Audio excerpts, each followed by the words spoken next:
Hello friends, welcome to I exam B. I am Sushil Ragade, ex manager Reserve Bank of India. अगर आप देखेंगे तो अभी 2024 का फाइनल रिजल्ट आ चुका है। इसमें बहुत सारे स्टूडेंट्स दो टाइप के यहाँ पे क्वेश्चन पूछ रहे हैं कि सर ये तीन फेज़ होते हैं, फेज़ वन है, फेज़ टू है, इंटरव्यू है, इसमें सबसे डिफ़िकल्ट स्टेज कौन सा है। और ये एक दूसरा भी डाउट होता है कि सर जो इंटरव्यू पैनलिस्ट होते हैं उनके पास फेज़ टू के मार्क्स होते हैं क्या कैंडिडेट्स के। तो अगर ऐसा होगा तो वो बायस हो जाएगा, क्योंकि अगर किसी को फेज टू में बहुत अच्छे मार्क्स है तो इनडायरेक्टली ऐसे लगेगा यार ये तो अच्छा कैंडिडेट है। लेकिन अगर आप देखेंगे हर स्टेज पे हमें डिफरेंट डिफरेंट टाइप के स्किल्स होते हैं।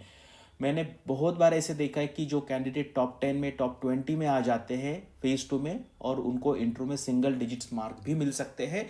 और कुछ लोग ऐसे भी हो सकते हैं कि जिनका फेज टू जस्ट बॉर्डर पे निकला लेकिन इंटरव्यू में अच्छे मार्क्स आ गए, क्योंकि इंटरव्यू में जो परफॉर्म करना है, पर्सनैलिटी है, बोलने का स्टाइल है, आंसर प्रेजेंट करने का तरीका है, आपकी बॉडी लैंग्वेज है, आपकी पर्सनैलिटी है, ये और फेज टू में जो चेक होता है वो डिफरेंट है। और उनके पास ये मार्क्स नहीं होते हैं। ये कोई मैं मेरे मन से नहीं बोल रहा हूँ, इसका प्रॉपर आरबीआई की तरफ से आरटीआई आया है। तो चलो अभी हम देखते हैं, ये दोनों जो क्वेश्चन मैंने पूछे उसका आंसर देने का ट्राई करते हैं। तो अभी सबसे पहले ये देखिए कि आपको ये एक चीज़ पता चलनी चाहिए कि मार्केट में अलग अलग कोर्स प्रोवाइडर होते हैं और सब लोग अपने अपने तरीके से मेहनत करते हैं और अपने रिजल्ट पब्लिश करते हैं। तो हमारा एक पिकुलरिटी ये है कि हम हमारे रिजल्ट्स न्यूज़पेपर में पब्लिश करते हैं, क्योंकि एक बार न्यूज़पेपर में आ गया तो फिर हम पीछे नहीं हट सकते। और न्यूज़पेपर वाले भी हमसे मांगते कि भी आके कोई भी कुछ भी बोल देगा, वो उनको भी प्रूफ दिखाना पड़ता है। ये हमारा 2021 का रिजल्ट है। टोटल 116 सिलेक्शन थे। 2022 में भी हमने न्यूज़पेपर में पब्लिश किया था 115, 2023 में 70, और अभी जो है वो 26 है। मैं आगे के पेज पे आपको दिखा दूंगा। और एवरी टाइम हमारा जो ओवरऑल रिजल्ट का जो हमारा कंट्रीब्यूशन है ओवरऑल में, तो 30 से 40% सिलेक्शन जो है वो आई एग्जाम भी से होते हैं और सारे के सारे न्यूज़पेपर में आते हैं, यानी कि उसकी ऑथेंटिसिटी होती है तभी हुआ है। अगर आप ये देखेंगे इस साल का 26 है और इसके पहले 70 आया था, क्योंकि वैकेंसी अभी कम कम कम होती जा रही है। तो फिर हमारा ओवरऑल जो सक्सेस में हमारा कंट्रीब्यूशन होता है वो नियर अबाउट 30 to 40% के आसपास है पिछले 4 साल का।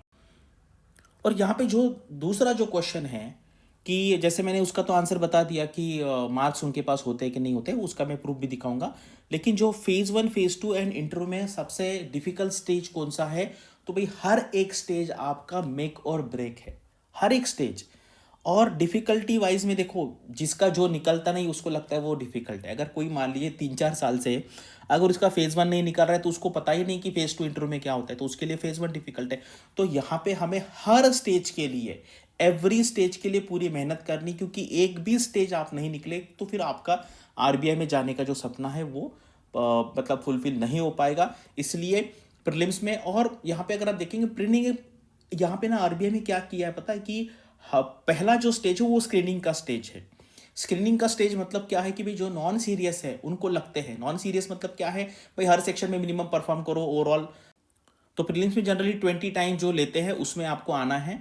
तो पहला क्या है, एक स्क्रीनिंग टेस्ट है, यानी कि हर सेक्शन में थोड़ा थोड़ा परफॉर्म करो, ओवरऑल अच्छा परफॉर्म करो तो आप यहाँ पे आ जाएंगे। अभी आपको आपके दो स्किल्स दिखाने हैं, एक राइटिंग स्किल, और आरबीआई में राइटिंग स्किल्स का बहुत इंपॉर्टेंस है, क्योंकि 300 में से 200 मार्क राइटिंग को है, descriptive writing, and 100 mark MCQ को, यानी कि आपको ये भी अच्छा आना चाहिए, ये भी अच्छा चाहिए आना चाहिए, लेकिन यहाँ पे आपको ज़्यादा फोकस करना है क्योंकि उसका वेटेज ज़्यादा है। तो आपको फेज टू में क्या होगा, फिर ऐसे कैंडिडेट्स लिए जाएंगे कि भाई जिनका राइटिंग स्किल अच्छा है, एमसीक्यू अच्छा है, फिर वो इंटरव्यू में आएगा। और इंटरव्यू में आपको कहता हूँ, interview is like a veto.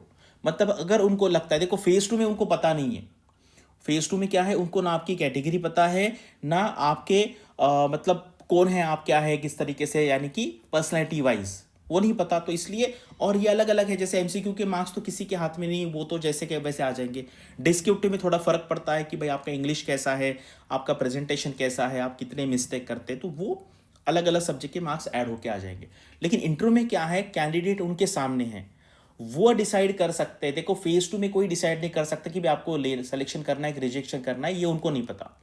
लेकिन इंटरव्यू में क्या है, उनको पता है कि ये कैंडिडेट है, इसको लेना है कि नहीं लेना है। भाई ये यहाँ पे कोई करप्शन विरप्शन नहीं होता, मैं उसकी बात नहीं कर रहा हूँ। डिपेंडिंग अपॉन योर परफॉर्मेंस, अगर उनको लगता है कि इसको लेना है तो वो ले लेंगे, करेक्ट। और नहीं लगता है कि भाई इसको नहीं लेना है तो उसको नहीं लेंगे। मैं वही बोलता हूँ, फेज टू में ऐसा नहीं है, ईएसआई को जो पेपर चेक कर रहा है वो डिसाइड नहीं कर सकता कि आपको सेलेक्ट करना है कि रिजेक्ट करना है, करेक्ट। लेकिन इंट्रो में वैसा है, तो इसलिए इंट्रो में अगर आप बॉर्डर पे कितने भी बॉर्डर पे सिलेक्शन हुआ हुआ आपका, लेकिन अगर वो आपको 75 में से 70 के ऊपर मार्क्स देंगे तो आपका सिलेक्शन हो जाएगा। और आप अगर टॉप 20 में है, टॉप 15 में है, 10 में है, 5 में है, लेकिन अगर वो आपको इंटरव्यू में 1 2 3 4 5 मार्क देंगे तो आपका सिलेक्शन नहीं होगा। तो इसलिए इंटरव्यू फाइनल डिसाइडिंग फैक्टर है, लेकिन आपको ये बाकी के स्टेज है वो भी क्लियर करने पड़ेंगे, तभी आप आगे जाएंगे। तो इंटरव्यू बहुत बहुत इंपॉर्टेंट है, क्योंकि वहां पे सिलेक्शन रिजेक्शन होता है। फेज 1 फेज 2 में क्या है, डायरेक्ट सिलेक्शन रिजेक्शन नहीं होता है, क्योंकि मान लीजिए ये तो सीधा सीधा डायरेक्टली क्या है, कंप्यूटर बेस पे आंसर आ जाता है। तो कभी किसी को 70 मार्क्स है, किसी को 80 90, तो ये सारे आ जाएंगे, करेक्ट, ये सारे क्या हो गए, पास हो गए। लेकिन इंटरव्यू में ऐसा नहीं है, इंटरव्यू में वो डिसाइड करके किसी को बाहर या अंदर कर सकते हैं। मान लीजिए कोई बहुत अरोगेंट है, या कोई लग रहा है कि भाई ये ब्लफ कर रहा है, झूठ बोल रहा है। मैंने देखा है बहुत ऐसे कैंडिडेट है कि जिनको लगता है कि भाई मैं बहुत होशियार हूं, मैं इनको ब्लफ कर दूंगा, कुछ तो भी स्टोरी सुना दूंगा झूठी मूठी, और ये ऐसा नहीं है।